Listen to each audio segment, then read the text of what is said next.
I couldn't believe how much I was shaking. Jason, the captain of the basketball team and my crush, was getting his books out of this locker right next to me. How did I get so lucky he had been assigned to a locker so close? I couldn't let this opportunity pass me by. I've always felt like I'm in the background at school.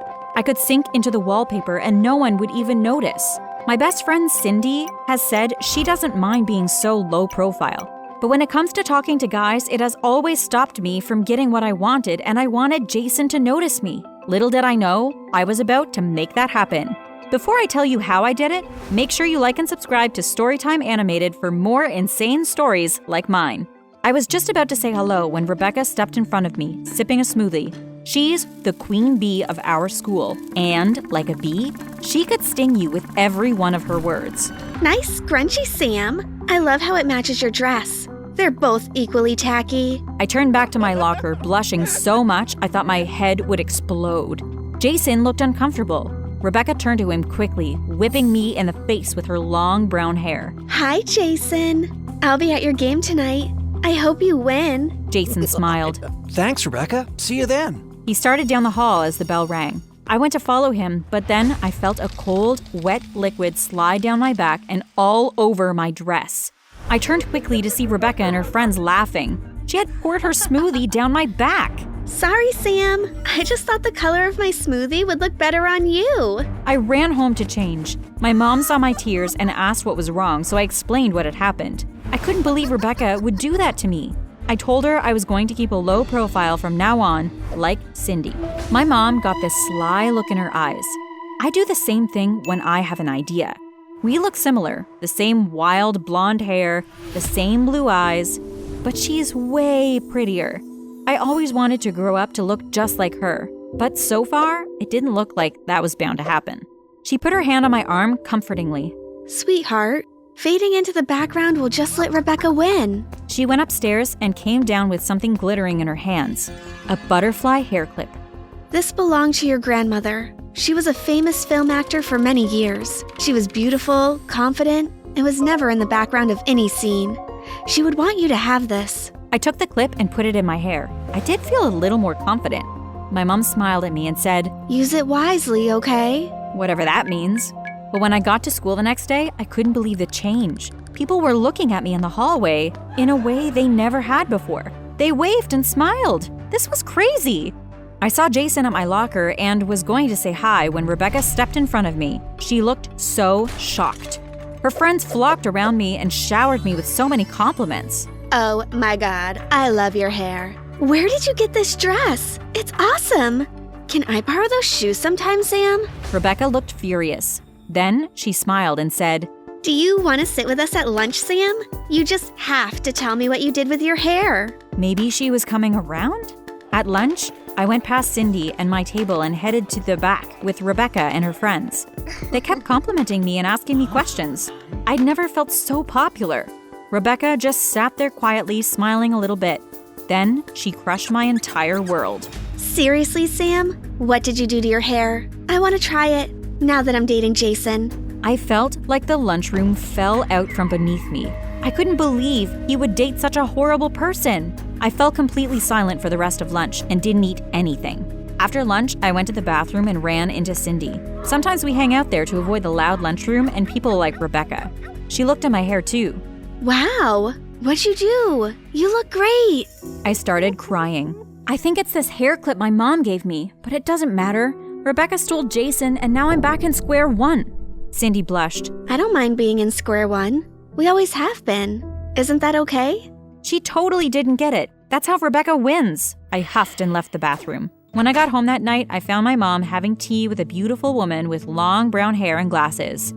She told me this was my Aunt Lucille, who would be staying with us for a little bit. It's so nice to meet you, Sam. Thank you for welcoming me into your home. Your mother and I have had our differences, but she's been so helpful. You see, I'm here to find my daughter. I gave her up for adoption when she was a baby, and I want to reconnect with her. She kept staring at me with that sly look my mom has. She was totally weirding me out. I could barely do my homework just knowing she was in the house. When I woke up the next day, the worst thing had happened.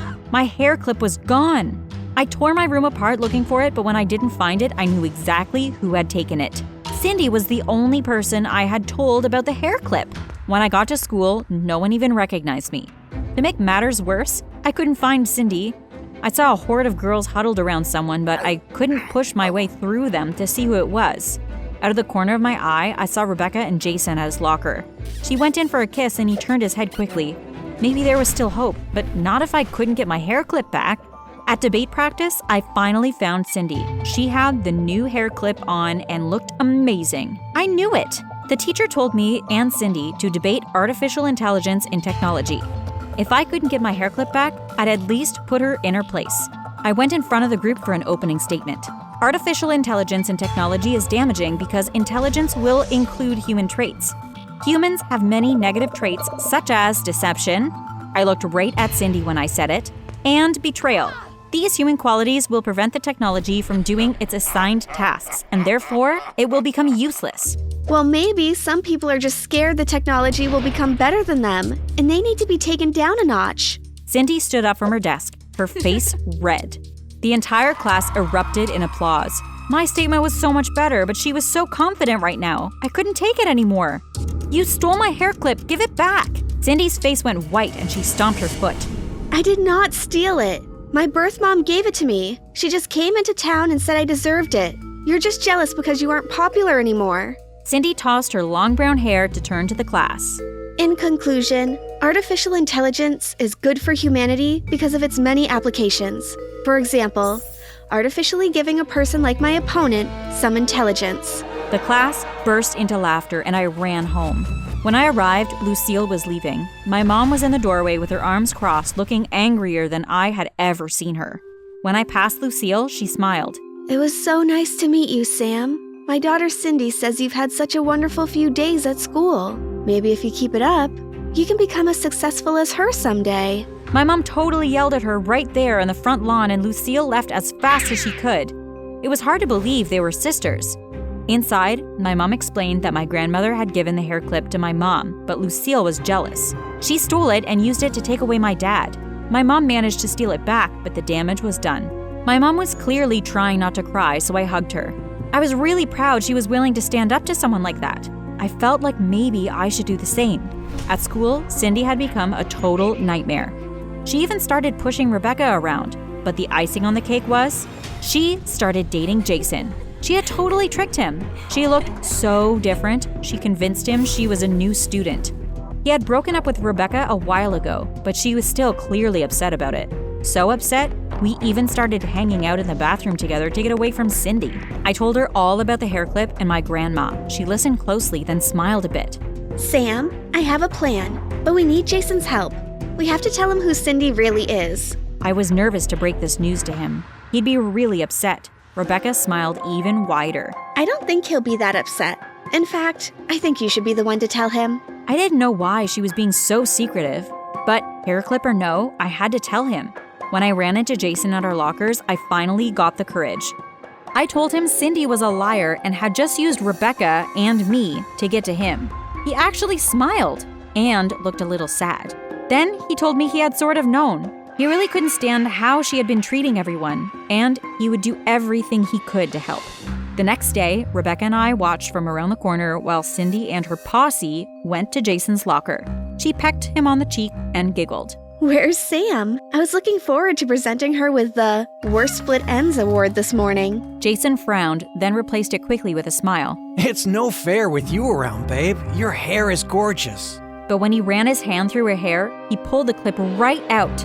Cindy's hair rocketed out from her head like she had put her finger in a light socket. Everyone gasped. Jason threw the clip in his locker and slammed the door. Leaning against it, he said, I don't want to see you anymore, Cindy. I think you're mean, and honestly, I've always liked Sam. I thought you were like her, but it turns out you couldn't be more different. Cindy ran right past us as she left school. She gave me the dirtiest look, but I didn't care. She deserved it. When I turned, Jason was right in front of me, smiling. I meant what I said. I've always liked you. I just couldn't find the courage to talk to you. I blushed, then had a crazy thought. Hey Jason, when I first got the hair clip, did you notice anything different about me? He frowned and shook his head. Not at all. I kissed him. That night, my mom and I put the hair clip back in the attic. I definitely didn't need it anymore. I can't believe this! Life is garbage. I'm going to break everything in here! I heard my mom screaming from the kitchen and figured she was having another one of her tantrums. She usually behaved like that when she was upset about the smallest things, but she didn't break anything. This time was different because I started hearing plates crashing on the walls. I ran downstairs. Mom, what's wrong? Calm down, for goodness sake. The publisher won't accept my novel. Something about it being too cliché and romantic. But Mom, you're already a best-selling novelist who has made so much money. We are so well off, and I can't understand why you don't just retire. Retire? Never! The fans want more, but I can't give them what they want anymore. At this point, she started crying, and I was about to roll my eyes and walk away when she said, "But hey, I do have an idea for a book that will definitely sell, but I need your help. I want to provide insight into the lives of rich guys, particularly those around your age. I just need you to go on dates with super rich guys, then report to me everything that happened. It's going to be my best book yet. Maybe it'll even become a documentary. Mom, I'll pay you a few $100 for each date. How does that sound?" I could have said no, and you could have stopped watching this video right here, but I agreed, and what happened next was totally out of this world. Make sure you stay with me until the end because it gets more and more insane. Fine, Mom. She wiped her tears, smiled, and began cleaning up the mess she'd made in the kitchen. I gave my mom some time to gather her thoughts, then I decided to ask her where exactly I was supposed to find these rich guys to date. Her first suggestion was the country club. Lots of billionaires go there with their families sometimes. Just dress up pretty and sit there until some guy approaches you, okay? Okay, Mom. After school the next day, I got home, showered, and put on one of my best dresses. She dropped me off at the country club and I walked inside trying to look like I belonged there. I found a seat at a restaurant and pretended to look through the menu. A whole hour passed, and while I could see several guys my age around, no one approached me. I called my mom and asked her to pick me up. It won't always work out the first time. Same place, same time tomorrow, okay? Okay, Mom. Do I get paid? No, you didn't go on a date. She was so annoying. The next day, I went back there and tried to put in some more effort. I made eye contact with this average-looking guy who was dressed like a total nerd. He instantly came over to me. Hey, you're new here. I haven't seen you around before. Yes, my name is Myra. Wow, lovely name. I'm Garvey. Thank you. Nice to meet you. We spoke for a while and exchanged numbers. When he was gone, I called my mom and she came to pick me up. That night, though, he couldn't stop sending me messages, and by the next day, he had already asked me out. This was all too easy, wasn't it? Our first date was that weekend. He decided to take me on his family yacht. I had an amazing time on the sea, although I found Garvey a bit boring. He didn't think the same about me, though. Apparently, I was the most interesting girl he had ever met. The week after, he invited me to his house for a dinner, and oh my gosh, it was huge.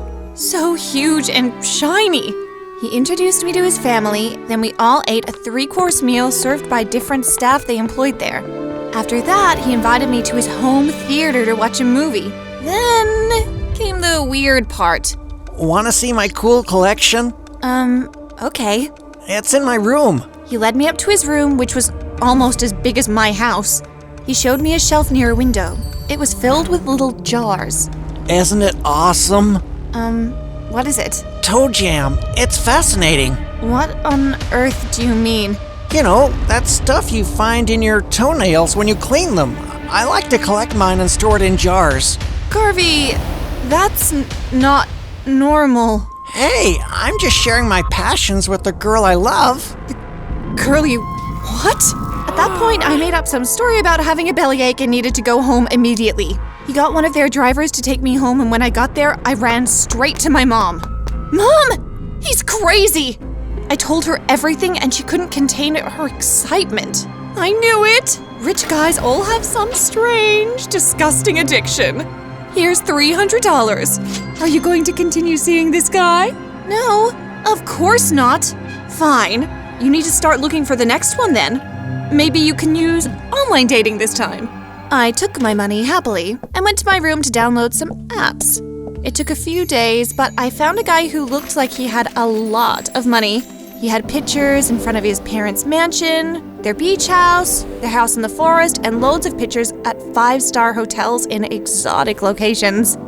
I swiped right and started talking to him. Lester was a bit more difficult than Garvey, but he eventually asked me out. He took me to a 5-star Italian restaurant and gave me some expensive jewelry as a gift. I actually thought he was pretty cute. We hung out almost every afternoon and eventually took me home to introduce me to his parents. Like Garvey, he lived in a huge house and his parents loved me. Don't they all? For a while, this guy actually seemed pretty normal, until I was invited to his beach house with his family one weekend. He told me he had a special room there he wanted me to see. I thought it'd just be a romantic place for making out, but when he opened the door, I screamed. What is this? They're my pets. Well, ordinary people get dogs and cats, but this is what I prefer. The room was filled with rats in different cages, all of different sizes. But I'm terrified of rats, and I didn't give him much time to explain why his pets were in his beach house instead of his regular house, or why he was just so weird in the first place. I bolted out the door and ran for 10 minutes.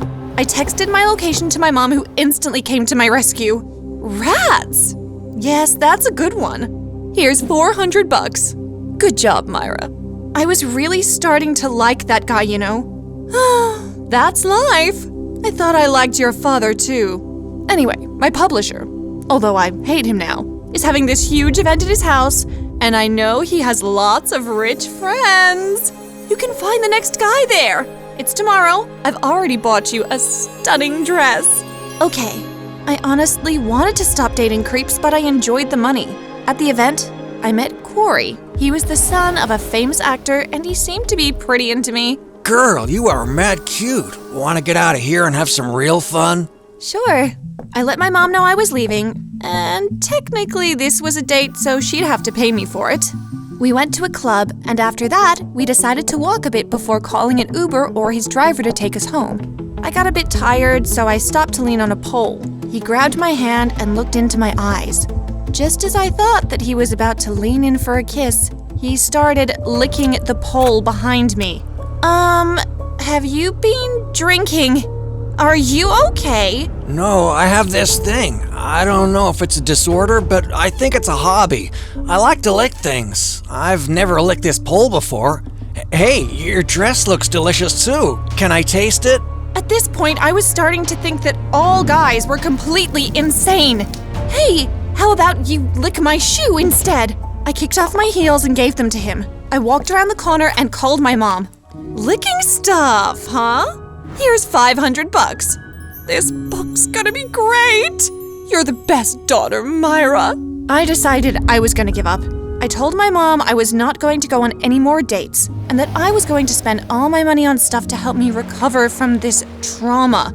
You know how they say that love finds you when you're not looking for it at all? I was in a high-end clothing store trying to pick a jacket when I felt a tap on my shoulder. They both look great on you, honestly. A voice said. I turned around and saw the man of my dreams. A literal Prince Charming. I froze. What's wrong? Nothing. I'm Myra. Who are you? Ricardo. My parents own this store. Oh, great. Another rich guy, I thought. Hey, how about I pay for both of them and you let me treat you to lunch? Sure. I smiled shyly. Long story short, we hit it off really quickly. It took me no time at all to fall head over heels for Ricardo. We were going steady and had officially become boyfriend and girlfriend. After about 2 months, I was convinced that this was the man I was going to be with for the rest of my life. Myra. Yes, Mom? I can't write my book based on 3 stupid dates. I need you to go on more dates. Mom, I told you I have a boyfriend now. Yes, but he doesn't have to know. I'll double the pay. Come on. Fine. I started going on dates again, and I was really careful to make sure that Ricardo didn't find out. I'd been on at least 30, and I was making loads of money. My mom was super happy too. Then, one evening, while I was eating at a fancy restaurant with some guy named Henry, I spotted Ricardo in the corner of my eyes. He looked like he was making reservations. I got up quickly and ran to the bathroom, which was in the other direction. I waited in there for a while, then I got out when I thought it was safe. Henry was waiting for me outside. Hey, I got a little worried. Are you okay? Yes, sure. Myra, what are you doing here? Ricardo was right in front of us. Myra is here with me, Henry, her handsome date. Henry smiled. He thought he was being funny. Ricardo looked at me like his soul was shattered. He turned around and walked away. I got my purse and ran after him, but he refused to look back. I walked home, and when I got inside, I broke into tears. What's wrong, honey? Ricardo saw me on a date. He will never speak to me again. She started laughing. How is any of this funny? Ricardo is right here, honey. She asked me to follow her to the dining room, which was filled with all her friends and some other guests. I finished my book, and it's been accepted. I threw us a little party to celebrate. I told Ricardo about our arrangement months ago, baby. So he knew that you had nothing with that Henry guy. I guess he just felt like playing a little trick on you. Ricardo walked towards me with a playful smile. We hugged and kissed. Then my mom gave me an envelope filled with lots of $100 bills. Yay! Ricardo and I have been together for years now, and he hasn't done anything weird yet. I hope it stays that way. Get Stephanie! Dad screamed. Daddy, help me! I stretched my hand towards my dad, but the more I stretched, the further away my father looked. I was drenched with sweat and blood trickled down my face. I tried to stand, but I fell with a thud to the ground. My eyes shot open. My breathing was heavy as my heart raced. It was just a dream. It was just a dream. Hey, if you want to hear more about my story, stick around. I went from knowing where I came from to knowing nothing at all. Can you believe that? I think it's time we go back home. Mom said. We don't need to make that decision just yet. We'll put her in danger if we leave now. Dad responded. We'll put her in danger if we stay. I was heading to the bathroom, but my mom's words made me stop in my tracks. Where was home? I've lived in this neighborhood all my life. The following day, I cleared my throat and questioned them during breakfast. Mom, what did you mean when you said you think it's time I went home? Did we live somewhere before here? At school, my mind replayed what I heard the night before. I felt something hit me on the head. It was my best friend, Timmy. He waved his book at me. What? You've been ignoring me most of the day, and the teachers. Sorry, I'm just thinking about what my parents said. Have your parents ever hidden anything from you? I shook my head. Then there's a reason they're doing it now, which is probably to protect you. I guess. But Timmy's answer wasn't enough for me. I needed to know what Mom and Dad were hiding and why. Over the next few weeks, I kept a close eye on Mom and Dad. I even checked their laptops for anything useful, but I didn't find any incriminating evidence. Until Mom sent me into the basement to get some fertilizer for her garden one afternoon. I pulled the bag, but it caught on a part of the shelf and the bag tore. Some of the fertilizer spilled behind the shelf. I pulled the shelf away from the wall to scoop the fallen fertilizer back into the bag, and that's when I saw it. The door. How in the world did I miss this all these years? I held the knob in my hand and turned it. Could it really be that easy? I pushed the door open slowly. I expected booby traps, like arrows to fly across the wall, or flamethrowers to fly over my head, but nothing happened. I flicked on the light and stood there, amazed. There were many different types of gadgets and machinery on tables and walls. What caught my eye were two pieces of what looked like a broken stone slab under a round, clear glass. It had some weird markings and seemed to glow once tilted towards the light. I grabbed one piece quickly and went to my room. I pulled the piece from my pocket and ran my fingers over it. I knew Mom and Dad were hiding something. Timmy is gonna get a kick out of this. Timmy was the only 15-year-old that I knew that still watched sci-fi and believed aliens are among us. If anyone knew what this was, it'd be him. The next day, at school, I slipped the piece of broken slab into Timmy's hand. "Do you think you could help me find out what this is?" He studied it for a few seconds. I've never seen anything like this before. I'll take it home, examine it, and I'll let you know what I find out tomorrow. Later that evening, while I was doing my homework, someone knocked on the door. "Come in!" Mom and Dad entered, grave looks on their faces. "What's wrong?" It's Timmy. He and his parents were kidnapped about an hour ago. "What? Why?" We don't know, honey, but the police are investigating. Dad squeezed my hand. Then it clicked. Why would Timmy and his parents be kidnapped? What was the one thing that had occurred? The piece of technology that I gave Timmy. Mom, Dad, I think I know why they were kidnapped. I quickly explained to my parents what I found yesterday afternoon and how I gave Timmy a piece to study for me. Mom and Dad ran out of the room. I followed them as they ran into the basement and opened the hidden door. The piece of slab left behind under the glass case blinked steadily. Dad placed it in his pocket. Stephanie, what you gave Timmy was a valuable piece of Russian technology.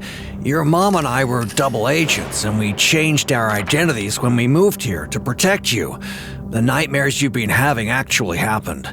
We barely escaped our last home before we found solitude here. You were about 3 years old at the time. I wanted us to go back home, to the Mediterranean, because we wanted to stay away from this lifestyle. Timmy probably activated the tech and now all the pieces are activated. It won't be long before they find us. Or the others. Others? I raised an eyebrow. A loud explosion from upstairs shook the house. Find them! A man shouted. Mom locked the door to the secret room while Dad grabbed a few weapons, then opened another door and looked me in the eye. Stay close. I swallowed hard and nodded. Mom and I followed Dad through the tomb to the shelter at the side of the house. We were almost to the car when Mom was violently yanked backwards. Mom! I watched as Dad quickly removed a knife from his boot and cut the rope that was around my mom's neck and helped her to her feet. 4 men surrounded us and we backed up against a tree. Dad moved me behind him and he and Mom looked at each other with a shared tension in their eyes before they sprang into action. Their moves were swift and flawless. Mom and Dad were soon joined by 2 other men I didn't know. As soon as all 4 enemies were knocked out, one of the men said, Let's go. My parents and I followed them to the black van parked on the road. It wasn't long before we sped onto the highway. Still cutting it close, I see. Dad chuckled. And we're still saving your lives. The man laughed heartily. Dad introduced them to me as John and Kern. These are our comrades from the days as double agents. Mom explained the situation with Timmy and the tech. Have you guys heard from Ruby? She's the only one missing from the team. John answered. We went to her place first. There was blood everywhere, but zero body. We collected her piece, then we came to you. We have to find out where they're holding Timmy and his parents. Dad said. Guys, we're being followed. Mom looked at the car behind us. Hold on, buttercups. Kern said as he sped up. We all swayed as we swerved through the traffic. It wasn't long before Kern took a road off the highway that zigzagged around the mountain of the North Range. They're gaining on us! John shouted. The van was rammed from behind repeatedly until Kern lost control and the van flew off the road and rolled down the precipice. Once the car stopped, it was quiet for a while. My body ached. I felt someone shake me. Steffi, we have to go. I was quickly helped from the car. Dad held on to me as the group ran a few yards ahead. Steffi, hold your breath, and no matter what you do, don't let go. Dad said as we ran towards the cliff. Still groggy from the accident, I couldn't respond. My body jolted awake when I realized that Dad and I jumped into the icy ocean below. We swam to pockets of air hidden between the rocks under the water until we came to our destination. It was an underwater hideaway. We entered the pod and Kern pressed a few buttons and the water drained out. Once that was complete, he opened the other set of doors. The hideaway was just like the inside of a small cottage, with a few bedrooms, kitchen, and a surveillance area. The pieces will be safe here for now. They can't be tracked here. I bathed and changed and went to bed while the adults made calls to locate Timmy and his family. A few hours later, Dad woke me up. Steffi, we just wanted you to know that Timmy and his parents are safe. I hugged Dad. I'm so sorry. If I had listened to your mom and told you everything, this could have been avoided. I'm so sorry you had to go through this. When I stepped into the surveillance area once more, Dad and the others were unpacking underwater equipment. Okay, team, let's gear up. We're meeting Lieutenant Hilgard in a few hours. Lieutenant Hilgard? I asked Mom. He's the person we reported to. We need to let him know about everything that happened and to get more information. It wasn't long before we swam to the surface on the far side of the island and boarded a plane to a remote island which was heavily guarded by Army personnel. We were escorted into a building and into the elevator where we were taken below ground. Good evening, agents. Lieutenant Hilgard greeted us as soon as the elevator opened. I've been expecting you. We followed Lieutenant Hilgard to a private room where Dad handed over everyone's piece of tech.